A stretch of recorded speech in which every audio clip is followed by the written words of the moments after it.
Most bankers aren't ready to help you until after their third cup of coffee. But with Central National Bank's after-hours service, you don't have to wait for the bank lobby to open to get help. You can contact us from 6 to 8:30 in the morning or from 5 to 10 in the evening, and we'll connect you to a real, live, local person who can answer questions and fix problems 7 days a week. Bank different. Bank Central. Central National Bank. Member FDIC. Get ready for the greatest roast of all time, the Roast of Tom Brady, a Netflix live event happening May 5th.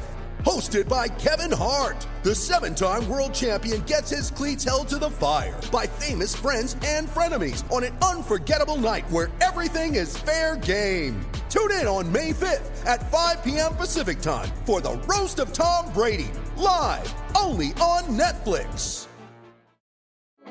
Support for this podcast comes from Frito-Lay and the 2023 Snack Bracket Championship. The Frito-Lay Snack Challenge is underway, and fans are voting on their favorite snacks to crown champion. We're talking about primetime matchups between the best 64 snacks in the land. Will Ruffles Ridges reign supreme? Can Doritos defend their dynasty? Or will Smart Food use their smarts for a surprise upset? Only you can decide. Get in on all the action for a chance to win up to $1,000 or a year's worth of snacks. Let your snacks be heard. Just go to fritolaysnacket.sbnation.com to vote and enter for a chance to win. No purchase necessary. Sweepstakes ends April 3rd, 2023. Void where prohibited. Year's worth of snacks awarded in the form of 52 coupons, each good for 1 bag of chips. See official rules at fritolaysnacket.sbnation.com.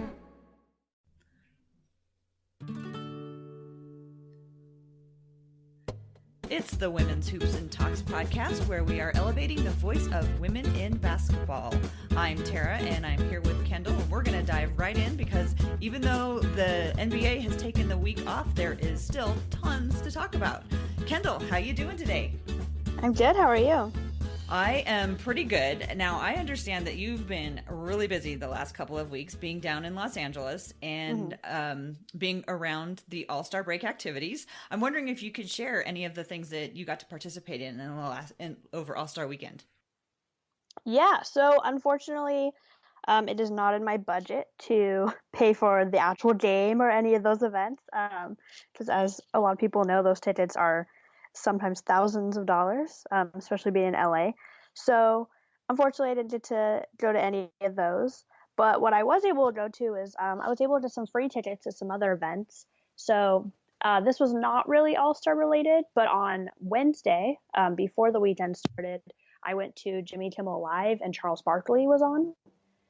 So I went to see him. So it was kind of the lead up to All-Star weekend.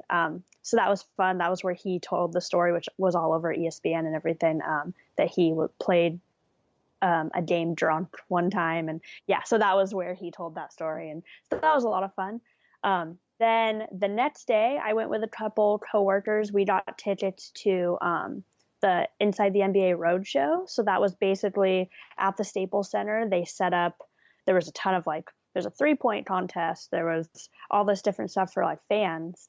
And Inside the NBA, which is obviously Charles Barkley, Shaq, Kenny Smith, and Ernie Johnson, they do for All-Star weekend, they do a road show. So they travel to wherever it's at and do their show live. And so I got to go see that. I have a question about that. So when they are filming that show, do they keep talking during commercial breaks and stuff like that? I mean, do they just keep it rolling? Are those guys on all the time? The cameras are not rolling, but they definitely still are talking. Sometimes it depends kind of how the conversation ended. So sometimes if it was conversation, you could tell they were still kind of talking about it. They would keep it going and probably were a lot more not TV appropriate during the commercial breaks, saying things that probably would have gotten them in trouble on TV. But yeah, and then sometimes they were a little more relaxed. They would take a break and you could tell they were more just they would kind of talk to each other, but it was more just casual conversation. I don't know if you saw, but a lot of people saw because Shaq and Chuck always get into it on the show. They always argue, and they got into it during the live show. And when they went to commercial break there, that definitely kept going after the commercial break. So we definitely saw that they kept going even when the cameras were not running. Yeah, otherwise it was just like they did their pregame show, and then there was a viewing party of the Lakers Timberwolves game, and then they did the halftime show, and then they did post-game show. Yeah, that was a lot of fun because they're my favorite. I watch them every time. Charles Barkley 2 nights in a row. Yeah, it's a lot of fun. So Saturday, I went with a couple friends, and we went down. This was kind of disappointing. So we went down right by the Staples Center. There's the Spalding store, so like the basketball company, and they actually had an event where Chris Paul, DeMar DeRozen, and Damian Lillard were all there, and they were kind of going in and out throughout the day. It wasn't really like there wasn't a set time they were going to be there. So that was the All-Star game practice that day. So we were like, okay, we'll go after the practice, give them a little bit of time. That's probably when, like, I know Chris Paul was there in the morning because he wasn't in the All-Star game, but DeRozan and Dame, they were going to be coming after their practice. So we're like, okay, we'll like wait and go after. And by the time we got there, they said that they had just left like 20, 30 minutes before, which is kind of disappointing. But they, I guess, had like a 2K battle in front of everyone. Damian won. So that's fun. Naturally. But yeah. But that would have been fun because obviously those are, as I've talked about on here, those are my two favorite players. So that would have been a lot of fun. Yeah. And then we did, they had in the bathroom, they had a photo, or they had a green screen set up, and then you could take a photo on it. And it was like you were on the front of a Slam magazine cover. So that was fun. So we got like those. But yeah, that was pretty like low key. We drove by the Staples Center on the way there, and they were having an event with like Kevin Hart was hosting. Like it was a Mountain Dew Kickstart event. Kevin Hart was hosting it. We saw like Russell Westbrook was standing up there, so we could like see him from a distance, but that was about it. The next day was probably my favorite thing. Is I went with a couple friends to a Bleacher Report event, which was on the Santa Monica Pier, which was super cool. And they had a celebrity game, which was kind of lackluster. The celebrities weren't really like people anyone knew. But then they had like a dunk contest, and that was also kind of lackluster, but it was still kind of fun. And they had like celebrity judges, which it was like a guy who got drafted last year, who I don't even remember who it was. It was someone who like no one knows his name. And then Brandon Jennings was one of the judges, so it was like player. It's kind of cool. But then they had like a campus DJ battle, and Andre Drummond was there, and he was a guest judge, and they were giving away like free food, and there's like a JBL 3-point contest going on and all that. And then Jaden Smith had a concert afterwards. So that was kind of an interesting event, but it was a lot of fun. That's cool. Well, so my question for you is, after having been there, I mean, you started off talking about how actual tickets to the actual game were so outrageously expensive that fans like can't really even go unless they're have very deep pockets. So after having been there, did you get the feeling that the whole weekend was more about the players or for the fans or about like the corporate sponsors? I mean, who do you think, who was the main audience for All-Star Weekend? I don't know. I mean, that's kind of hard to say. I think that it's interesting because I know players always say as much of an honor it is to be there and how it is kind of fun, it's a very stressful weekend because they're nonstop. It's more, they say their family enjoys it more than they do. So I think definitely it's not really for the players. I think that it definitely is more catered towards fans. And I think that's why they do so many of those free events, because they know so many fans can't go to the game because of how expensive it is. But there was a lot of events that they put on that I didn't go to. So they also had like an NBA crossover event, which was at the Staples Center. And there was obviously all of these events, players kind of filter in and out throughout the day. So a lot of the players made appearances at that. And that was very similar to the event I went to with the Inside the NBA Roadshow, where it was the same location. There was there's contests and different things like that. So that's basically what that was. And then they had all of the Mountain Dew Kickstart stuff, which was like the Kevin Hart event. They did that multiple days. And so and a lot of that was he would interview players, and players would compete against each other in different things. So I think in that sense, it was catered towards the fans because there were so many events that were free that fans could go to, and you still had to get tickets, but it was like the tickets were free. So it was just first come, first serve for these free tickets, basically. And there were thousands of tickets available for each event. So I think that it was interesting in the sense of it's supposed to be for kind of the players, but it is more towards the fans. But then as far as like sponsoring things, like everything is sponsored. All the players, they have to go to these events for like to help these companies because this is how they're getting their money. And so, I mean, I think ideally, I think it is primarily catered towards fans. But at the end of the day, it's still a business.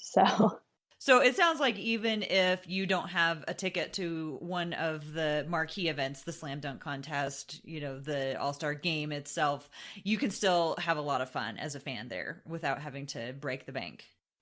Yeah, definitely. I mean, I had a lot of fun. I didn't pay any money to go to anything. So, yeah. Free is a very good price, as exactly, Peterson used to say. Well, let's move on and just touch on how the events went, because I know everybody's been talking about them nonstop because there isn't a lot of other things to talk about during the All-Star break. But I'm wondering what you thought about, let's say, what did you think about the game? I really enjoyed the game, actually. I thought that obviously having that new system added a little bit. It made it more competitive because now people, especially like Steph and LeBron, they had this idea of, well, I picked these people, so I want to prove that I chose the better team. So I think that there was a little more ego involved in that. They were also playing for money for charities. I think that definitely helped because they wanted to get money for their charity.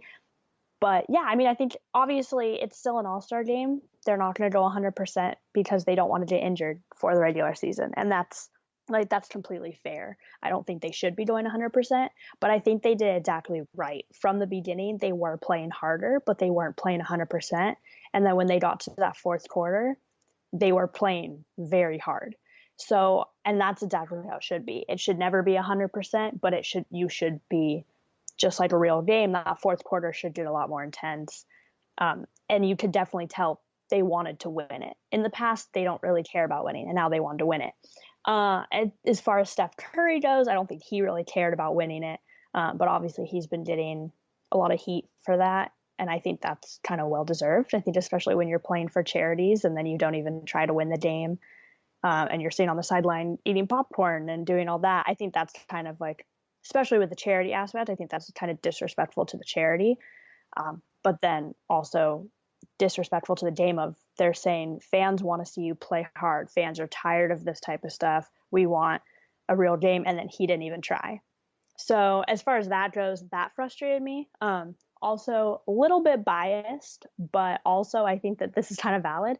I think that they made a wrong decision with the lineup at the end. They put Steph Curry and James Harden back in, which ideally, yeah, they're the starters. They're the people who everyone say are the best point guards.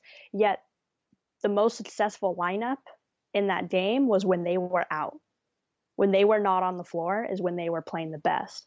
The most successful lineup that was out there for Team Steph was when it was DeMar DeRozan, Damian Lillard, Kyle Lowry, Karl Anthony Towns, and Draymond Green. That was the most successful lineup they had. And that's when they were scoring the most points. The two top scorers in the game, besides LeBron, were Damian Lillard and DeMar DeRozan. So you must have been so excited. Yeah. So when they pull people out who are taking the game seriously, because those players were taking it very seriously. Kyle Lowry was taking it very seriously. Draymond and Kat were taking it seriously. Steph and James Harden were not really taking it seriously. So when they get put back in just because they were the starters, they got put back in and they were ahead by 12 points, and then they ended up losing. So not to say that they would have won, but I think it would have been a lot more competitive at the end. It was still very competitive, but they lost a 12-point lead over the course of 5 minutes. Obviously, D'Antoni did not get the memo about Lillard time. Yeah. He didn't know about that, but also it's so, it really fits into the, Damian not getting the respect and the recognition that, that he deserves, fits really well into that whole narrative, and that whole narrative seems to really fuel him. So I'm not that mad about it. And he actually played a lot more than I thought he would, and I'm super happy about that. I thought it was really, with 4 minutes left in the first, Damian Lillard comes in and gets an assist and it is 1 for 2, and then he'd get another 4 minutes, in the second half. So I was excited that he really got to play, because in the past there's been a lot of, I'm not going to say disrespect, because I don't know that it's that so much as just that people aren't as aware of like who the people from Portland are when they get in the game. So it was nice to see that he got recognition as somebody who could play. And so I have to confess that I was pretty much watching the Olympics all weekend, but one of the highlight for me is the image burned into my head of Kevin Durant and LeBron double teaming Steph. That was just, I don't know why that makes me so happy, but just the idea of that ever being a situation that would ever happen was just like kind of glorious. For just a minute. Did you have any thoughts on the dunk contest? Did you watch any of that? I was actually kind of disappointed that Larry Nance Jr. didn't win. I think his dunk, obviously, I think Donovan Mitchell obviously had very strong dunks, but I think that the best dunk of the night was by far Larry Nance's last dunk. He double tapped the rim, or the backboard, which is like ridiculously hard to do. And I think that kind of shows the fault with the scoring process as far as the dunk contest goes, because they're giving all these people like, oh, everyone gets 10s. So then when someone does something that's just beyond everything, it's like, oh, well, they're going to get the same score as someone who just did like a good dunk. Yeah, the judging is pretty generous, and I feel like they maybe don't have like a scoring rubric in front of them while they're judging. I listened to the Katie Nolan podcast, sports, and she was talking about how she was one of the coaches for the celebrity game, and she said that she basically got zero instruction. She was just basically like, go down there and coach, and she kind of thought that they were going to maybe like have a little meeting before and be like, okay, this is how you're going to go in, and then you're going to do this, and this is what's going to happen. But it was more like, okay, you're up. And she was like, what's going on? And so she commented about the dunk contest. She was thinking, and she wasn't sure if this was fact or not, but she was like, I don't know how much instructions those judges got before the judging contest. Yeah. And, I've judged in, it's not the same at all, but like I judge for high school robotics tournaments, and we have like these really complicated rubrics where it's like, this is what, meeting this requirement is, and this is what meeting this requirement is. And then having watched the Olympics all weekend and, watching actual judging, it made me wonder if, maybe that might be some kind of thing that they could sort of implement in the dunk contest to make it more competitive and to make it more like, no, these are the things that you have to do in order to fulfill and, win the requirements. It might make it easier and avoid the just giving everybody 50s because we're all friends here, Yeah. Well, what they did differently this year too is usually they have retired players as the judges, and this year they had celebrities, which I think I understand why they did it, but at the same time, I think it was a terrible idea, because it's not like the judges are talking. So it's not like, it's like, oh, well, these celebrities are going to attract people. It's like, no, anyone who's watching the All-Star game, if you have Shaq out there judging the dunk contest, he's going to get just as much attention as DJ Khaled, who was one of the judges. And the difference is that Shaq knows what he's talking about. So I think that they should have stuck with that. I understand that over the years, they incorporate more and more celebrities, which I think to some degree is good. But I also think that there are certain aspects where they need to keep it to people who know what they're talking about. So when it's judged, they need to keep it to that. And if they had the caliber of celebrities in the celebrity game as they did judging the dunk contest, then maybe more people would watch the celebrity game too. Like they have one or two well-known celebrities in the celebrity game, and then WNBA players, which is a whole different conversation. I think I think that's so disrespectful. Right. We'll throw in a couple WNBA players and because they're not real players, they're just celebrities. But yeah, so they had, I mean, obviously this year I think the celebrity game was better. It was more competitive because they had people like Justin Bieber, who is pretty well known for playing basketball all the time. He's very competitive. Yeah, so like I think, and he brings in a lot of viewers. I think he was good. Obviously having Quavo, who's in Migos, like, and he won MVP. Like, he's very good. So I think those people were good, but then the rest of the roster is just like people you've never heard of. Yeah, you're like, what are you and doing? Then they had like Paul Pierce out there, which I'm like, you just retired a year ago. You shouldn't be in this team. But I think we've had enough of Paul Pierce this year. I've had enough. Much respect to him, much respect for him in his career, but I think I'm enough. Over. Yeah, exactly. Well, let's wrap up the All-Star and move on, because we have like us, we're at the sprint, we're at the finish line here for the rest of the NBA season. And one of the things that I always worry about with the All-Star break is, I'm always focused on Damian Lillard because he's my favorite. And so every time that he didn't make it to the All-Star break or All-Star game, I was disappointed for him, but I was also really relieved that he would be rested.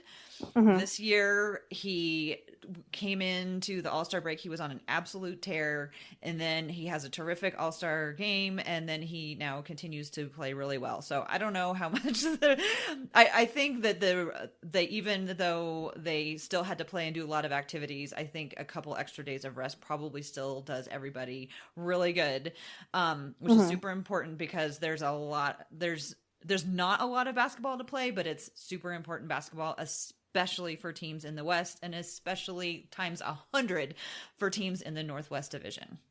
Yeah, the Northwest Division right now is ridiculous. It's like all of them, I think, if I remember correctly, I have to pull it up, but I think it's 4 of the 5 are within a game and a half of each other, which is ridiculous, because all the other conferences, it's like Golden State, and then the next team is like 10 games behind. Yeah, I have it right here. The Northwest Division, between the 1st and the 5th place, is only 4.5 games. And the 3 in the middle are within a half a game or tied. And the next, so there's 4.5 games between the Jazz and the Timberwolves right now. The next closest division, there's 15.5 games between the first and the last. Yeah.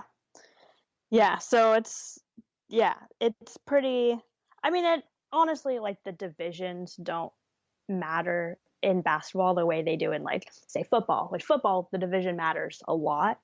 In basketball, it doesn't, because it doesn't matter what division you're in. You're still in the conference. You're still going to make playoffs no matter what. You can have all 5 teams in one division make the playoffs. And that might happen this year.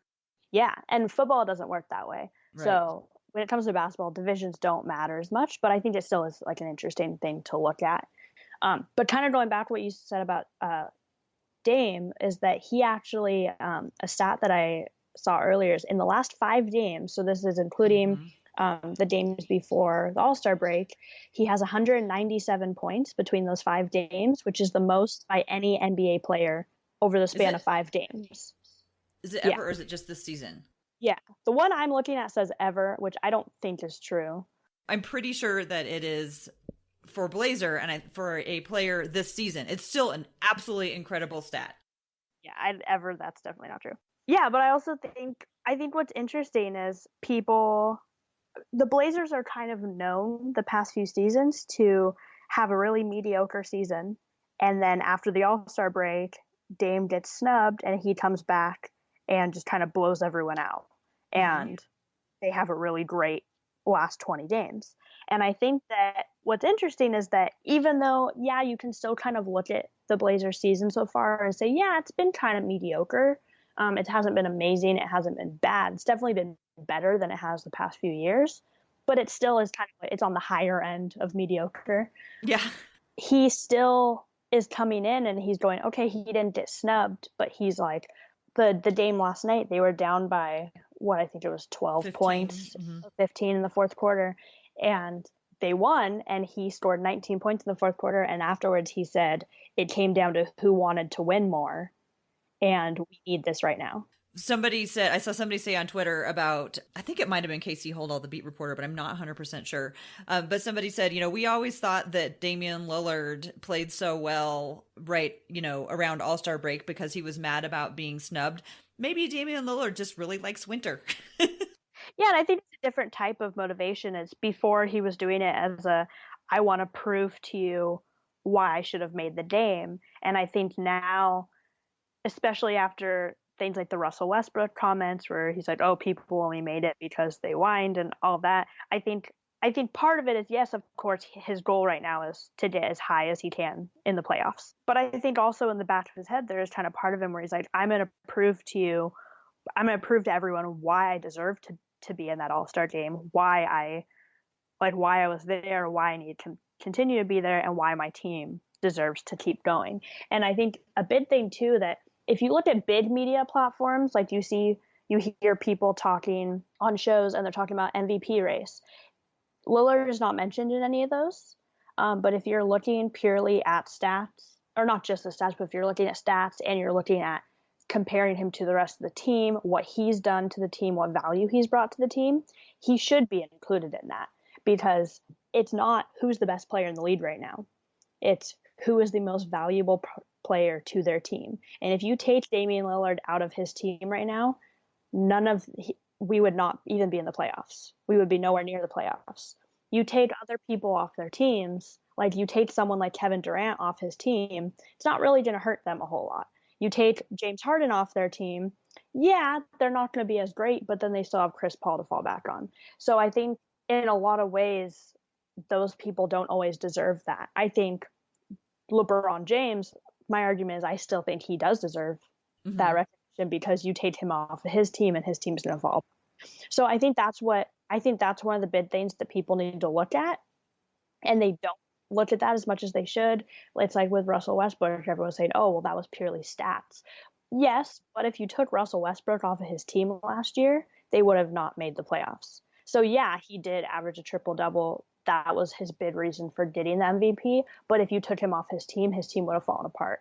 So you have to look at both. And right now, in regards to that, Damian Lillard needs to be in that MVP race. I don't think he necessarily deserves to win it this year. I mean, I'd love to see that, but I don't think he deserves it. But I think he needs to at least be in the conversation, and he's not. This reminds me of what we were just talking about with the All-Star judging, the All-Star dunk contest judging, because again, MVP is a really important thing, and I don't think that they have like any specific guidelines and exactly what folks are supposed to vote on. I mean, they're supposed to submit a name.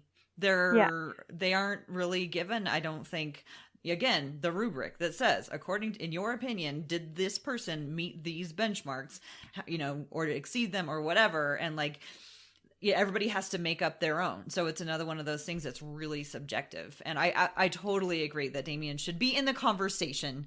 And also like you feel, I don't think that he's necessarily could win it. Although, the next 20 games, you never know, man. That guy, every time I think that he's maxed out at his higher gear, it turns out that he has another one. And not even just a gear of level of play, but he steps it up again, even in just his leadership ability, and his ability to motivate, and his ability to, get other guys to get things done. Because even though, that was that comeback that he led last night against the Phoenix Suns was amazing. I mean, the rest of the team stepped up at the same time. He didn't single-handedly, cause those 24-second shot violations, those 5-second inbounding violations, those, he didn't single-handedly. And he, I think, lifted everybody else up too. It was amazing to see. That's something that he is so good at. He's such a playmaker, and people always say it's the people around you.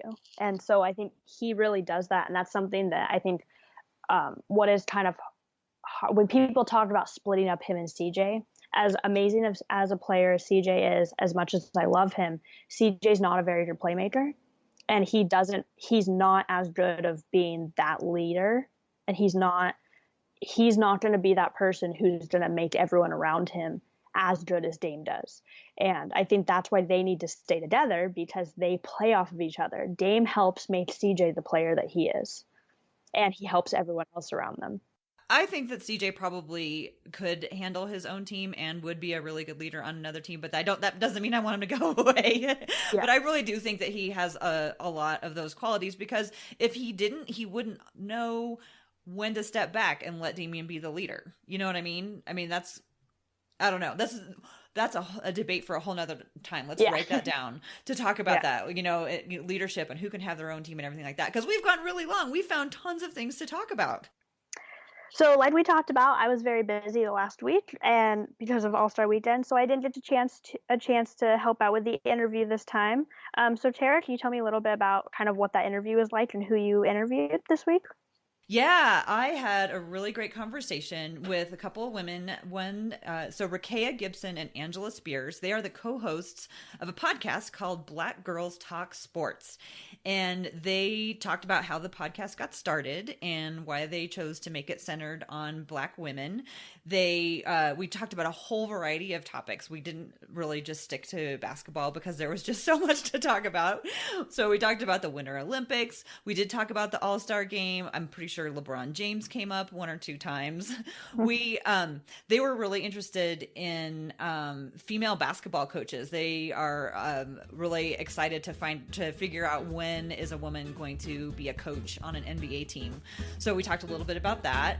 And then we just talked about some of the other stories and topics that they got a lot of feedback on that they covered on their podcast. So without waiting any longer, here is my talk with Rekaya Gibson and Angela Spears of Black Girls Talk Sports podcast. Rekaya and Angela, thank you so much for joining us today. I'd like to start off with the first question for you, Rekaya, and tell us a little bit about yourself and how Black Girls Talk Sports got started. Okay, hey Tara, thanks for having us on. I am a freelance writer living in Virginia, and I grew up in the Midwest, a Midwest girl. And it's so funny that sports is a big deal in the Midwest. And so I was thinking about when I was young how I wanted to be a sports announcer, but there was no females on television at the time. And when I was trying to brainstorm a podcast idea, I was like, oh, I don't know. And I kind of dabbled in podcasting a little bit on a different topic. But I'd searched for other women who were actually talking sports. And I really thought, let me find some other Black women who are talking sports. And I didn't find any that exclusively were talking sports. They were talking sports and pop culture and some other things combined. And so I was just like, how about Black Girls Talk Sports? And I love the name. We did a search and I was like, okay, I guess I'm going to do this. I was like, and I'm going to do this as a hobby. And so, I started out and I was like, oh, but I wanted a guest and I invited Angela on to become a guest. And Angela was a guest on several shows. And I'm like, I think we should just make you a co-host. Because, we had a great chemistry and I've known Angela since college. And so, totally love her. And I was like, we're going to make this work. So that's just kind of the quick and dirty. Oh, that's awesome. So Angela, when you came on board, what did it mean to you to become involved in a project like this?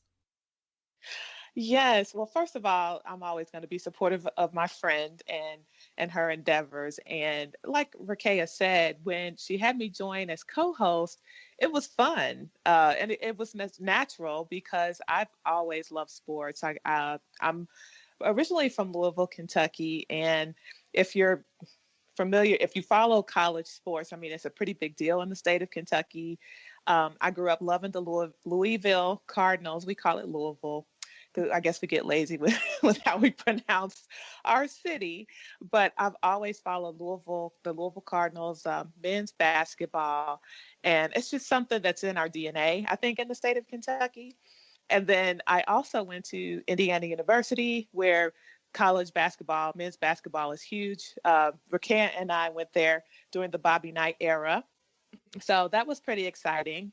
And then it's, I have two big brothers and a father who love sports. So, it was just something we did as a family, and something that my family, some who don't even still live in Louisville, still love the Louisville Cardinals and live and breathe, particularly basketball. As I got older, I started to love football even more. And I married somebody who used to play football as well. So I just became a lover of sports all the way around. And it's just a pleasure to be able to join Rekaya every week to chat with my friend, first of all. And second of all, just to talk about something we're both passionate about. So it's a lot of fun. I was glad she invited me to join her. That's awesome. I mean, it sounds like you both grew up in communities that were like really steeped in sports, and in families where sports was a big deal. In the Midwest, Indiana, like you mentioned, and then Kentucky, huge basketball areas. How do you both describe, like, when people that like friends maybe who aren't into sports, how do you describe to them what sports means to you? Like, what do you get out of sports that you'd like to share with people? Well, for me, so my love of sports has changed over the years. It's gone up and down, but when I grew up, you had one television, which I'm really dating myself, but I grew up with all the greats, and so, and then having now have done this podcast for a year. I talk about it. People are actually surprised that I even know anything about sports. But for me, sports, first and foremost, sports for me is entertaining. It's also, it gives me an opportunity to engage in conversations with people. And one of the things that I love about Black Girls Talk Sports, we talk all things sports. And so it gives listeners and other people an opportunity to hear about all sorts of sports that they may not have considered. We do, partly education, partly awareness, and just encouraging people and inspiring people. And so sports has taken on a whole different meaning since I've been doing the podcast. And what I love about it is I'm learning and growing with the podcast. And so I have such a great respect for athletes and for everyone who participates and put it on each week or each day, and people's levels of a commitment. Like before, you're just like, yeah, it's entertaining, but now it's so much more. And having the opportunity to interview people and to really pay attention to their stories has made an impact on me, because I'm like, as we're watching the Olympics, I'm like, people have changed their lives and made a commitment to being the greatest in skiing or being the greatest in snowboarding. And I'm just like, that says something about people's characters when you're 17 and you have, your friends who are like going to the mall and you're like, no, and I'm so inspired by other athletes. And so I like to share that with other people. Whereas before I probably would not, I just would have sat back and thought of it as, oh, I'm being entertained and it's great, but it has evolved so much. And I'm so proud that, women have came to the forefront and people are appreciating us a little bit more as we talk about it and as we participate. Awesome. Hear. How about you, Angela?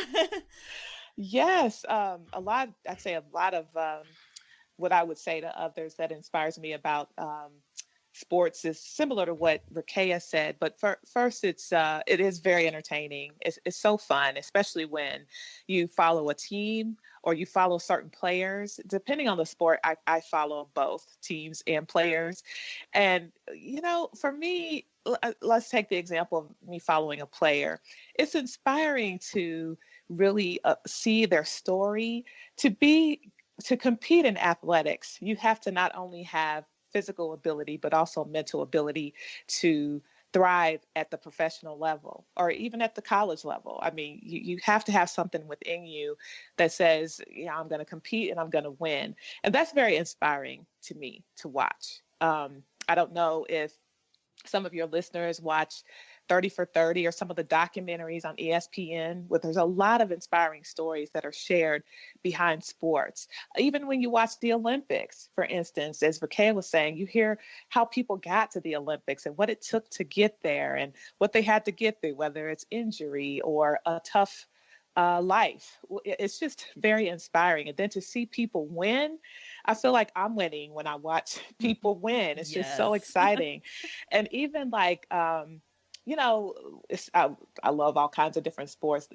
I just mentioned the Olympics, but even when you look at football, you see people shine in college, and then the NFL combine is going to be coming up very soon.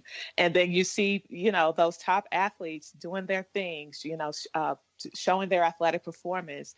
And then you see them drafted in the NFL draft. And it's just like, you see their dreams come true. And it's just like, oh my gosh, wow. It's very inspiring.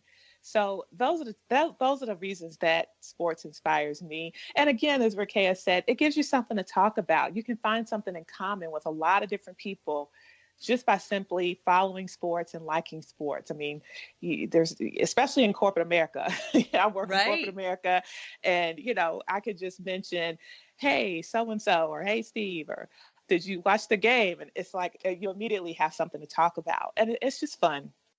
Yeah, you bring up a point that is really important to me, is the because sports is really, it's very accessible to really anybody who wants to, you know, turn on the TV or look at Twitter or turn on the radio. It's really accessible to anyone, but it's been a long time that sports have been around, and women haven't always been in the conversation.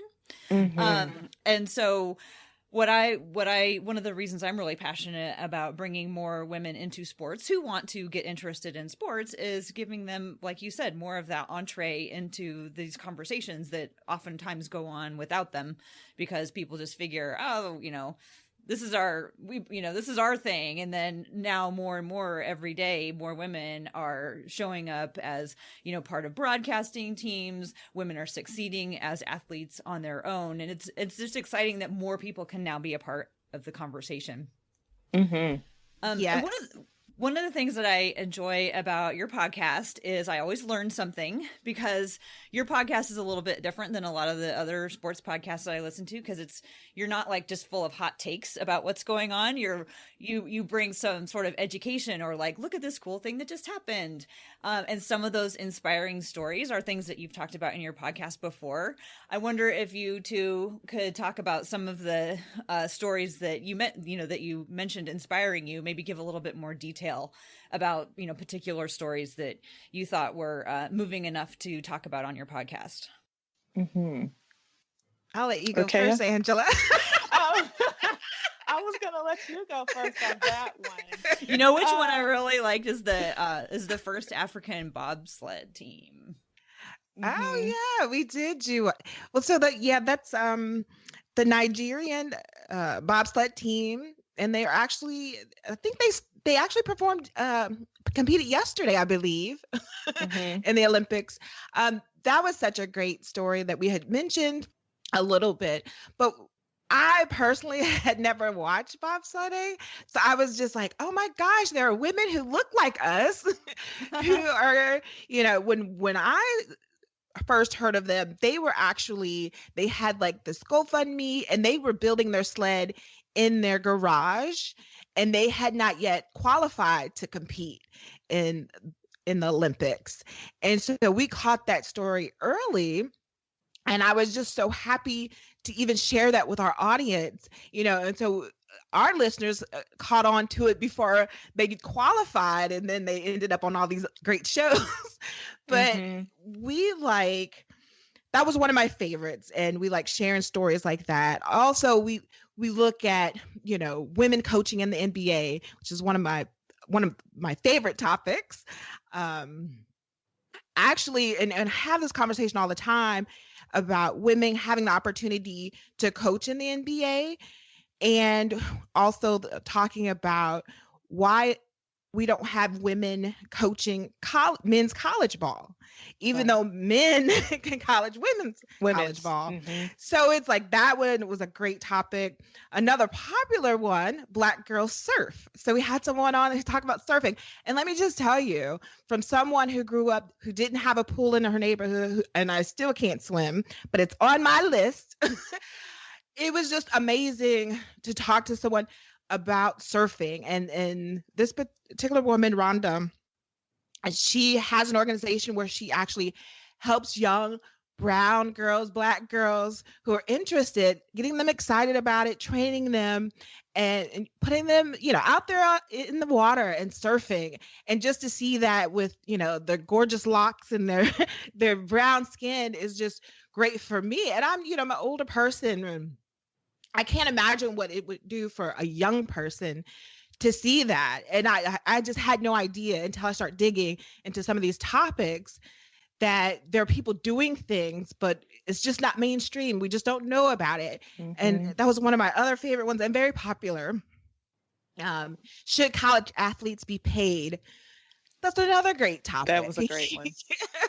I love that one. And then a popular one that we had was women who actually participate in football fantasy leagues that are all women. And I was like, what? All women football fantasy leagues? How great is that? And so with Black Girls Talk Sports, we want, and we get a lot of flack for our name, but we're Black women and we like to have conversations without mansplaining things with other women of color.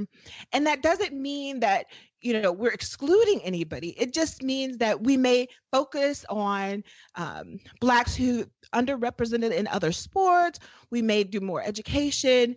And sometimes, yes, we may be a little biased, but we want to have a platform to share this information with people who look like us and get them excited about, such as, I was looking up Bubba Wallace, who's getting ready to compete at the Daytona 500, and he's an African-American male, and yes, we talk to males on our show because it's open. We talk to everybody who wants to share sports with us. And so I think sometimes people get intimidated by the name, but Angela and I are Black women, and we're going to talk to anybody who wants to talk to us about sports. Right. It's just happened. We just happen to have a little color in our skin, Right. It's the conversation is open to anybody for absolutely. And to Rekaya's point, we've had male guests, but I just want to answer your question as well about those inspiring stories that we shared. And we did do a topic on women in sports. We specifically talked about the females in women's basketball who have really made notoriety for themselves. We went by some who had the most wins, like Pat Summitt, who was the head coach of the Tennessee Lady Volunteers from 74 to 2012. She's had the most wins of anybody in women's college basketball, and she's passed away. She passed away in 2012, and she still holds that record. So that's very inspiring to me. And on that show, we also talked about Tara Vanderveer, who she has the 6th most wins in women's basketball, and she's still coaching at Stanford today. So she has a chance to really, to advance even further than that in terms of her accolades. And to your point, Tara, we don't talk a lot about women in sports, and we spend some time talking about that. And I learned something new. I learned about women in college basketball and women's college basketball that I didn't even know about. So that's very inspiring to me because, to your point, women are making a name for themselves in sports, even more so now than ever before. It's very inspiring. Awesome. You mentioned earlier about 30 for 30, and I'm not sure if this is what it was, but I saw a special about Pat Summitt, and I can't remember if it was a 30 for 30, but wow, what an amazing life and what fantastic stories that there are. There's the legendary story about how she was in labor and was going to give birth, and they were going to land in, was it Virginia? They were going to land in a state where like she had a really tough record with her basketball team, and she was like, no, turn this plane around. I am not giving birth to my baby in that state. Like, just legendary. Talk about strength. Yes. Women are amazing, aren't they? Yes, absolutely. Yeah.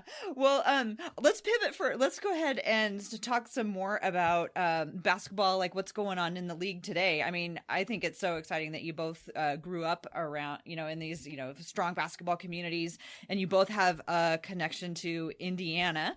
And I'm wondering, what are some of the storylines that you find most interesting this season in the NBA? Is Indiana Pacers without Paul George but with Victor Oladipo one of them?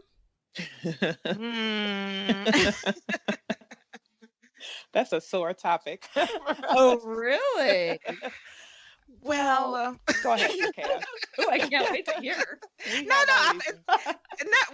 Anyway, I have a love-hate relationship with all of my Indiana teams. Sure. I'm a Portland Trailblazer fan, so I'm pretty long-suffering over here myself. But I'm fine.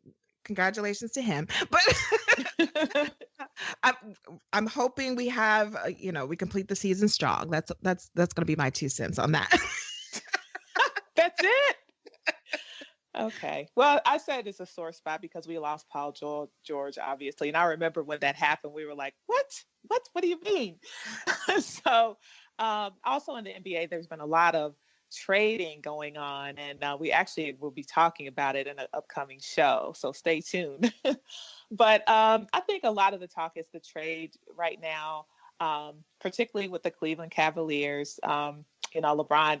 Well, you may recall last year, Kyrie Irving wanted to leave Cleveland, went over to Boston, and we even did a show on, will they succeed without Gronkowski because he got hurt in the season opener.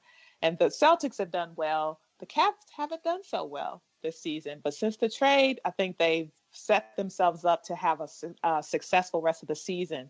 So I think it's definitely something to watch here with the NBA after these trades and who the top teams will be, which typically are the Cavs, Golden State, the Celtics. So it'll be interesting to see what happens this season in the NBA for the rest of the season. Yeah. Are you two in the camp where it's like, as long as LeBron James is on the team, I'm not going to count them out? I mean, you mentioned the trades that all recently happened, and we got to see just a little bit of how they were going to play, before the All-Star break. And like reports are like, oh my gosh, they're amazing again. I mean, like I said, are you in the camp that as long as LeBron James is on a team, they have a good chance? Not necessarily for me. Not necessarily. I mean, King James, he's the best in the league as far as I'm concerned right now. There's hands down. And maybe I would say as long as he's there, there's a chance. But I think with these trades, they definitely have even more of a chance. And my personal opinion is that that's the reason why all these trades occurred. There's been rumors that, LeBron's going to leave because he'll be a free agent. And I don't think he's going to leave. I think they position the team so that they can be on top and potentially win another championship this year. So, but I'm definitely a James fan. In fact, my mom, her maiden name is James, and every time he comes up on the TV, she's like, "Oh yeah, that's my cousin." So it's kind of funny. And my husband is from Ohio, and I lived in Ohio for a period of time. So because of those ties, I naturally will have an affinity to LeBron James. Rekaya, do you have any opinions on whether or not the Cleveland is going to be able to go all the way now that they've revamped their roster? Well, I think they'll go far. I don't know yet. I think I'm not sure yet with the latest trades. They got rid of Isaiah Thomas, which they needed to. I think they did. Yeah, they did. Weird, like what happened to Isaiah Thomas in the last 12 months, right? That's very bizarre, but. So I we'll have to see because I really don't know because they really just cleaned house. I mean, they got rid of so many players, but they've come back strong afterwards because the deadline was February 8th. So they came back strong after the deadline. So we'll have to see. I do like Cleveland Cavaliers. My husband is from Cleveland. So it, we just kind I just kind of like kid him about Cleveland, but so yeah, we'll see. We will definitely see. I definitely enjoy watching them play. I think LeBron James is the man, so you will. Oh, go ahead. Oh no, I was gonna move on and find out if you two have been watching the All-Star game or the All-Star event, any of the All-Star events this weekend. No, but we've been having a discussion about it we have a Facebook group, and so we have been having a discussion about it. I have not. A lot of the women in the group have. I'm hoping to maybe catch the game tonight because the All-Star game is actually tonight at 8:00. So I hope to catch it. Yeah. I know I've been watching the Olympics all weekend. I totally didn't think that I was into the Olympics. And then I sat down and started watching last night and I was like, oh my God, the thing about the Winter Olympics is that like, if you don't do stuff right, the sport will kill you. Yeah. I mean, you know what I mean? Yes. Right. So true. We were just talking about that, on this latest, recording we did, but I go ahead.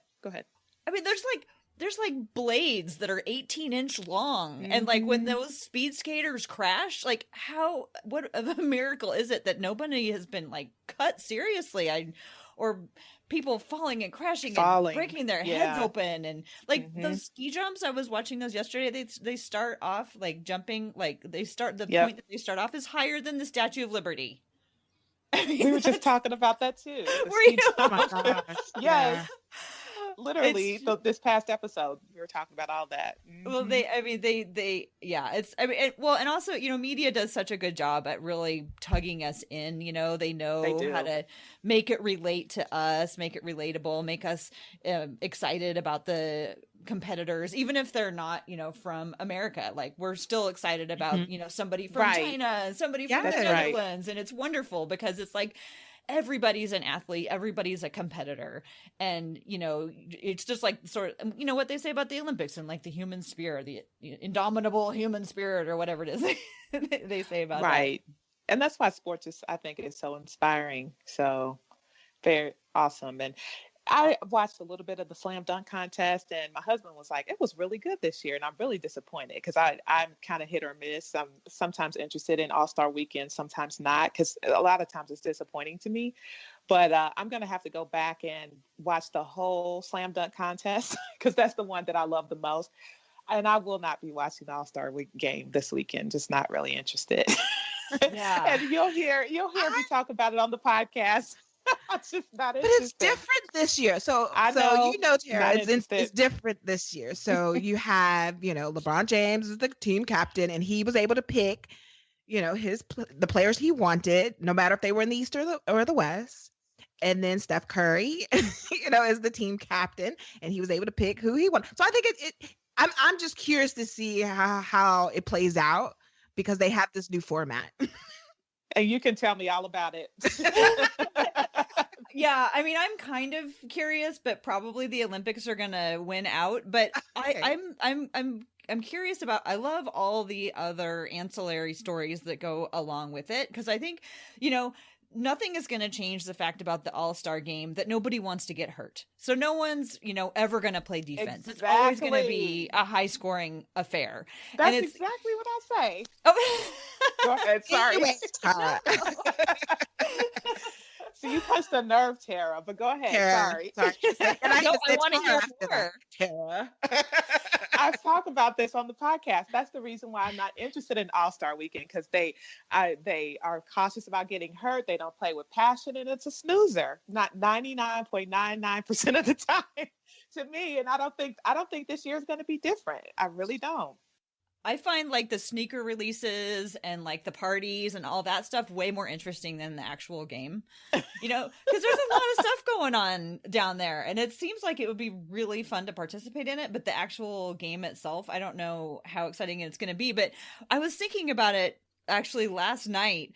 This weekend right now, we're kind of at like, the apex of athletic excellence right now, right? Because we have the Olympics going on. We have the NBA All-Star. You all reminded me it's the Daytona 500 going on. I mean, there's so much high level athleticism going on right now, but like the difference between the Olympics and the All-Star game is that the All-Star game, they're there because of what they've already done this year, and they're just kind of celebrating it, whereas the Olympic athletes are like competing live. Like they're not Right. like they're giving, this is the week where they give it their absolute all. So yeah, anyway, I was just thinking about how they're sort of the same, but it's also kind of different. But I was also wondering, do you think that next year they're going to televise the draft if they're going to do it again for the All-Star game? I would. Oh my gosh, I love you, Tara. This is so funny because everything you're asking us, we've talked about on the podcast. So Let's just make it a crossover episode. Remember, Rekaya, I said that I think what would have made it more interesting if they televised when they actually picked their teammates to get reactions and things like that. That would have been more interesting to me.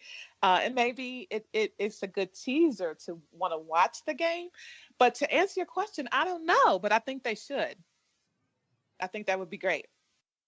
Yeah, to kind of just close out the sort of the All-Star talk, one of the other things that I really like about the All-Star weekend that has absolutely nothing to do with basketball is sort of the access to the stars and the media interviews and the time that they spend being interviewed, talking about, what's on their mind. And what do you think about, the remarks that many NBA athletes are now making about social justice and, the way that they're bringing this up? They're being asked questions, but they're also bringing it up on their own about kind of the state of the world. Mm-hmm. I say good for them. Mm-hmm. Good for them. That's their platform, and they have a right to share their opinion. I think what's not right is for another grown woman to tell another person to do something. That doesn't make sense to me. Thank you. Exactly. I just read that today. Yes. That makes no sense to me. No. People. It's okay to say what you want to say, but how is it that he's supposed to shut up and you're not? So, right. I just, this is one of those things where when you look at the NBA, or if you want to talk about the NFL, there's a large population that are African-American. They're African-American males. And this is their platform. This is, and when you look at history, sometimes it's effective, sometimes it's not. But I don't see why they have to shut up, So good for them. I hope they keep shining light on it. And as LeBron said, this brings awareness to the forefront. This is why, because of the backlash, it's showing you who you are, So it's just unfortunate people are mean about it, but I'm okay with it. Yeah, me too. I couldn't agree with what Rekaya said more. It's a free country. We have free speech in this country. And again, they're using their platform to share their opinion. And a lot of people want to hear their opinion. And I think more people who have a platform should share their opinion and make a difference, utilize their platform to make a difference. So I say keep doing it and have no problem with it at all. I think it's great. Yeah, I like how you said that a lot of people want to hear their opinions. So not only do they have a platform, but they have an audience who wants to hear what they have to say. And so to try to silence somebody when there's people who are eager to hear what they have to say just isn't right. Just not right. Right. It's just the same like we have a right to talk about what we want to talk about and share our opinions. So why would it be different for anybody else, So. Right. Well, the last question that I want to ask you today is something we ask all of our guests. We ask if you could tell us about a woman in basketball or a woman in sports who really inspires you. So who wants to start? I'll start. All right. So I really thought about this question. I said, oh, that's kind of a good one. And I must say Nancy Leiberman came to mind. And that's because when you look at her career, she has done it all. No, she's the coach at she's the assistant coach at Sacramento. Is that correct? Yes. She's done it all. And that's one of the inspiring things, because she, Sacramento Kings, if people don't know, the NBA team. I think that's fabulous. And I'm like, I am so rooting for a female coach of NBA. And I think she would be the perfect person. There's other people, but I think she would be perfect. And so I'm like, she's right there. So that inspires me, because I'm like, she's breaking down barriers, but she was a great athlete, a Hall of Famer, a coach. I mean, she went to ODU right here in my backyard, which is nice. She went to Olympics. And when you think about, her mother wasn't, the biggest fan of her participating in sports, but that didn't let her, fade her vision for what she wanted to do. And she did it like to the 100th degree, 100 power. This is my fault for trying to use math here, but I couldn't think of the word. But I just love that about women who, and I'm kind of jealous, because she picked basketball and she thrived in it and she grew in it, where I tend to be all over the place with my career.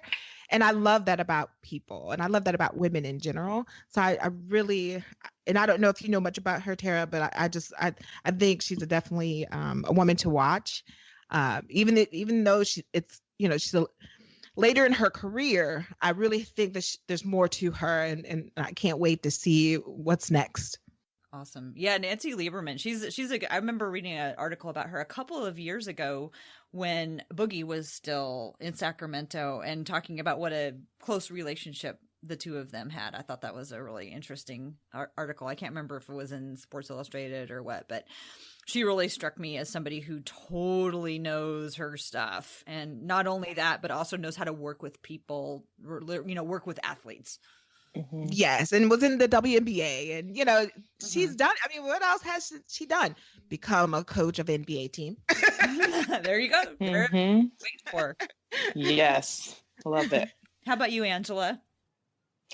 Yeah, so I could have picked a lot of different people, but I picked Cheryl Miller because, first of all, we talked about our affinity to Indiana. I like the Indiana Pacers, and she is the brother of Reggie Miller. She's currently the basketball coach at Cal State LA, and she used to play college basketball, and she's been a sportscaster. And I picked her because I see that she's a woman who's in sports who's done a lot. I want to say it all, but there's just so many. When Rekaya mentioned being an NBA coach, that to me is what we would say has done it all at this stage of the game. But she's just inspiring. She's somebody I've watched over the years. You don't see a lot of women, especially back in the 90s when she was emerging in sports broadcasting, but you would see her everywhere. She was a good player. In fact, she was drafted by several professional basketball leagues, including men's leagues, to play. And that's not something you hear about every day either. So she's just all around very inspiring. She's good on TV. She's funny. She's entertaining, and she's a great athlete. And she's just somebody I've watched over the years, and she's still in the game after all this time. So she's a woman who's definitely inspired me. Well, I think the theme for this podcast today right now is inspiring because talking to you both has been just really, it's been wonderful, and I really appreciate it. And I'm inspired, and I hope that our listeners are. I know that our listeners will be as well. So before we leave, can you tell folks how people can find and follow you and the podcast? Sure. So you could find us on our website at www.blackgirls.com. blackgirlstalksports.com. I was just going to give us a new name. blackgirlstalksports.com. And you can also listen on your favorite podcast app. We're on iTunes, iHeartRadio, Spotify, Google Play, Stitcher, TuneIn, and a bunch more. How about you're both on Twitter? I am. I'm on Twitter. Rekaya Gibson is the handle. Rekaya GIBSON. And How about you, Angela? Yes, I am on Twitter, Coach_Spears, SPEARS.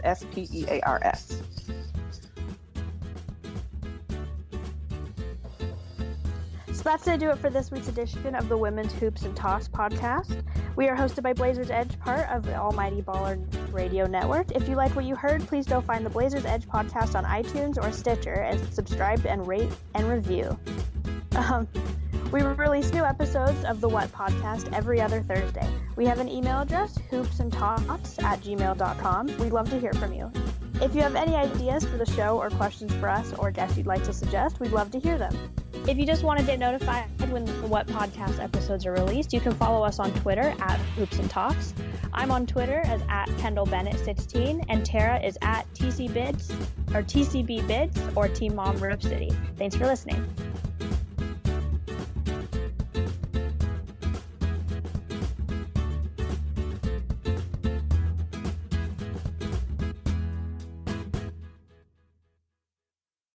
Today's episode is brought to you by Cars.com. With over 2 million vehicles and 50,000 more added every day, Cars.com will match you with the perfect car for you, your budget, your life, your style. And if you're ready to say goodbye to your current car, Cars.com will get you an instant offer to cash it in. Just start by entering your license plate and get matched with a local dealer who will write you the check. So whether you're looking to buy or sell, just go to Cars.com. It's magical.